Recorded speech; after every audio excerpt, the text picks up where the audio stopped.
Chapter 7: Rewriting the Past, Commanding the Future. Dark emotions have an author and creator of their being, and it is our task, in order to reach a higher state of happiness, to become conscious before their birth, and only then can we sever the mirror neurons before they ever take electrical charge. Sometimes it is hard to expunge an unruly thought, whose very appearance and recollection can bring sadness, but with time, and with the exercise of mind at the resonant level, anything is possible, and with each little step taken the moment these dark thoughts appear, at length, they will begin to fade and disappear into the darkness of the past where they belong.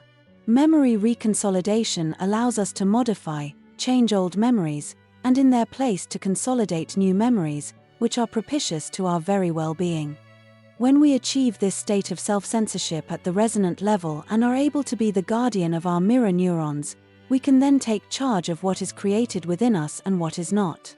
Protein photosynthesis is the ability of our biological cells to generate new proteins within themselves, and if our lives are immersed in the drudgery, the misery, and the pain and suffering of everyday existence, then the cells will react to the stimuli, and they will also mirror the dreadful life we have.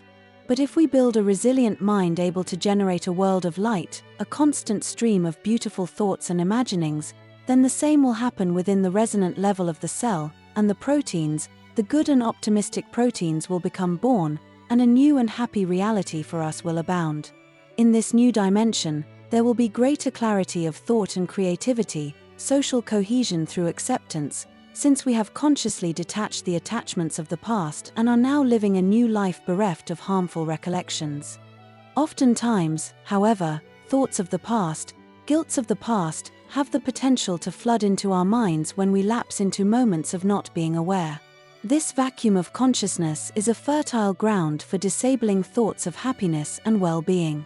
We should not challenge the thoughts, as this gives too much weight and credence to them, but we need to challenge the author of them, which is ourselves.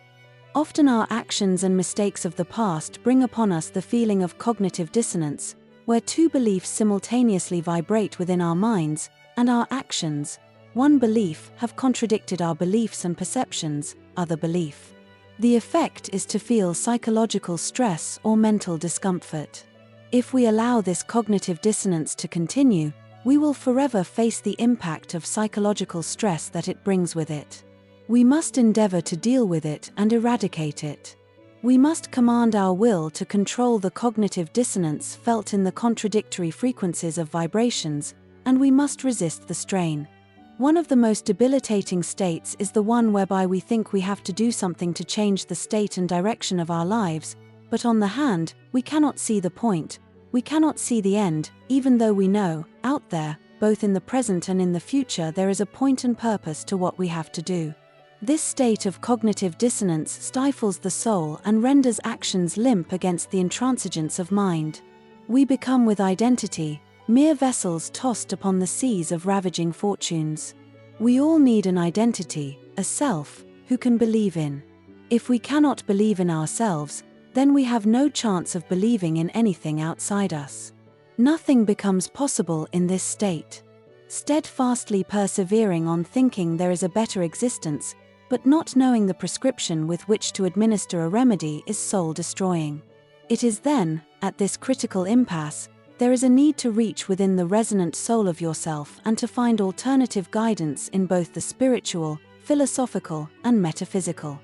This triptych of help will help you adjust and alter your state of awareness so that you can see matters at hand with greater clarity, you can act with an unbounded belief now resting in your soul, and you can see the future goal and what actions you need to do in order to reach and attain them.